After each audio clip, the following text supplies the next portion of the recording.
السلام علیکم ورحمۃ اللہ وبرکاتہ۔ دوستو، استقبال کیا جاتا ہے آپ کا علم کی تختی یوٹیوب چینل میں۔ دوستو، آج میں آپ کو ایک ایسی کہانی سنانے جا رہا ہوں جس کہانی کو سن کر آپ کو ایک بہت بہترین سبق ملے گا، یعنی ایک بیوہ عورت کی کہانی۔ میرا نام روشن آرا ہے۔ پتہ نہیں ماں باپ نے یہ نام کیوں رکھا تھا، کیونکہ نام سے تو میں روشن آرا ہوں، لیکن حقیقت میں روشنی میرے پاس کبھی نہیں آئی۔ میری قسمت میں جتنے غم آئے، کاش وہ کبھی کسی کو نہ ملے۔ زندگی کی کوئی رات اور کوئی دن خوشی سے اور ہنستے ہوئے نہیں گزرا، مگر اتنا ضرور ہے کہ آنے والی کل کے انتظار میں رات کو سوتے وقت تھوڑا مسکرا لیتی تھی کہ کل کا دن شاید کوئی خوشی کی نوید لائے۔ میری شادی 20 سال کی عمر میں ہی ہو گئی تھی۔ شادی کے چند سال تو بہت اچھے گزرے، شوہر بھی اچھے اور خوش اخلاق تھے۔ اپنی زندگی میں انہوں نے مجھے کوئی غم نہیں دیا تھا۔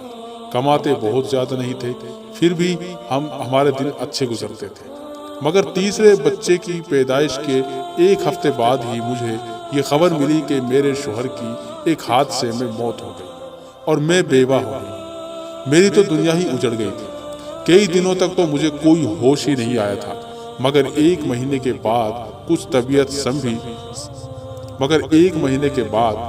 طبیعت سنبھلی تو میری ساس نے کمرے میں آ کر کہا، دیکھو اب تمہارا شوہر تو چلا گیا ہے اور یہاں کمانے والا بھی اب صرف تمہارا ایک دیور ہی ہے۔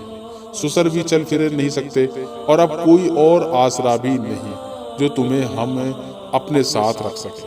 لہٰذا بہتر یہی ہوگا کہ تم اپنے گھر چلی جاؤ اور جا کر اپنے بچوں کو بھی ساتھ لے جا سکتی ہو۔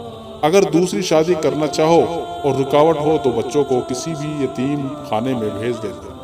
مجھے ساس کی یہ باتیں سن کر بہت حیرت ہوئی۔ اب یہ لوگ بھی میرا بوجھ نہیں اٹھا سکتے۔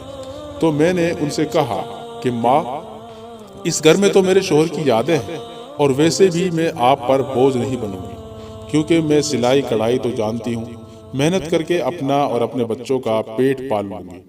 آپ صرف مجھے اس گھر میں رہنے دیں۔ رہا سوال شادی کا، تو وہ میں اب نہیں کروں گی۔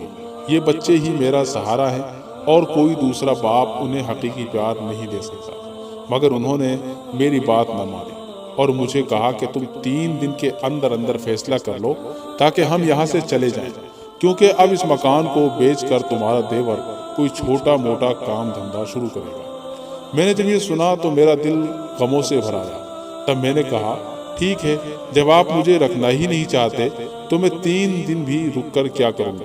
لہٰذا میں نے اگلے ہی دن وہ گھر چھوڑ دیا اور اپنی ماں کے گھر آ گئی۔ میں ماں کے گھر میں کچھ ہی دن رہی تھی کہ بھابھیوں نے میرے بھائیوں کے کان بھرنے شروع کر دیے کہ روشن آرا کے بچے ہمارے بچوں کو مارتے ہیں، انہیں کھیلنے نہیں دیتے۔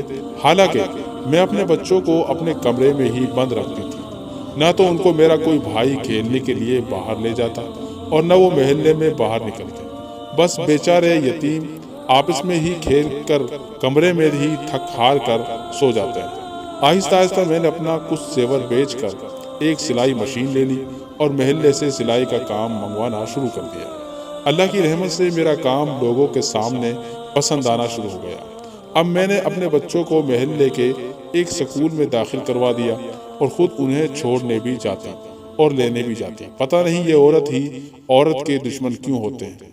میری بھابھیوں کو میرا اس گھر میں رہنا پسند نہیں تھا، اس لیے وہ میری بوڑھی ماں جو ہر وقت میرے غم میں نڈھال رہتی تھی اسے بھڑکاتی رہتی تھی، کوئی غریب سا رنڈوا مرد دیکھ کر اس کی شادی کرواؤ اور اسے رخصت کرو، ورنہ اس کے باقی کی زندگی کیسے کٹے گی اور اس کے بھائی اس سے کب تک سنبھالیں گے۔ اور ویسے بھی اب ہمارے بچے بڑے ہو رہے ہیں، گھر میں جگہ تنگ پڑ جائے گی۔ اگر کوئی اس کے بچوں کو لینے کو تیار نہ ہو تو ایک ایک کر کے کسی بے اولاد کو دے دے، پل جائیں گے۔ لیکن ان ظالم بھائیوں کو یہ خیال نہ آیا کہ ان بچوں کی خاطر میں نے اپنا سسرال چھوڑا تھا اور شادی نہ کرنے کا ارادہ کیا تھا، تو کیا میں ان بچوں کے بغیر رہ سکتی ہوں؟ کیا کوئی بھی ماں اپنے بچوں کے بغیر جی سکتی ہے؟ شاید ایسا تو کوئی جانور بھی نہیں کر سکتا۔ اس رات میں سو نہ سکی اور اگلے دن اپنی کچھ چیزیں اور ایک سونے کی چوڑی جو میرے شوہر کی آخری نشانی تھی بیچ کر گلی میں ہی ایک 2 کمرے کا مکان کرائے پر لے لیا اور وہاں اپنے بچوں کے ساتھ رہنے لگی۔ اب خرچے بھی بڑھ گئے تھے، اس لیے مجھے سلائی کا کام بھی بڑھانا تھا۔ تو اس سب میں میری ایک دوست نے میری بہت مدد کی اور اپنی ماں سے کہہ کر اس نے مجھے ایک مالکن سے ملوایا اور اسے میرا کام پسند آ گیا اور وہ مجھے ہر مہینے اتنا کام دینے لگی کہ میں اپنا گزارا کرنے لگی۔ اس کے باوجود میرے بچوں کو بہت محرومیوں کا سامنا کرنا پڑا۔ اس دوران میرے بھائیوں نے میری خبر تو کیا لینی تھی کہ وہ میری ماں سے بھی تنگ آ گئے تھے، اس لیے میں اپنی بیمار ماں کو بھی اس گھر میں لے آئی تھی۔ تو مالکن جس سے میں کام لیتی تھی اس نے مجھے کہا کہ اگر میں تمہیں ایک چھوٹی سی فیکٹری لگا دوں تو کیا تم یہ کام سنبھال سکو گی؟ میں نے کہا کیوں نہیں۔ لہٰذا اس نے میرے اس گھر میں ہی مجھے کچھ مشینیں لگوا دی اور کہا کہ اب تم مجھے میرا آرڈر پورا کروا دینا۔ میں یہ کام بڑی خوش اسلوبی سے سر انجام دیتی آئی۔ بفضل خدا آج میرا ایک بیٹا میڈیکل سائنس کا فائنل امتحان دے رہا ہے، دوسرا بیٹا بینک میں ملازمت کر رہا ہے اور بیٹی کی شادی ہونے والی ہے۔ میرے بیٹے کہتے ہیں کہ ماں اب یہ کام چھوڑ دو، لیکن میں یہ کام نہیں چھوڑوں گی جب تک مجھ میں بہت ہمت ہے۔ اپنے لیے کچھ رقم اور کفن خرید رکھا ہے، نہ جانے میری ماں کی طرح کب میں اور میرے بچوں پر بوجھ بن جاؤں۔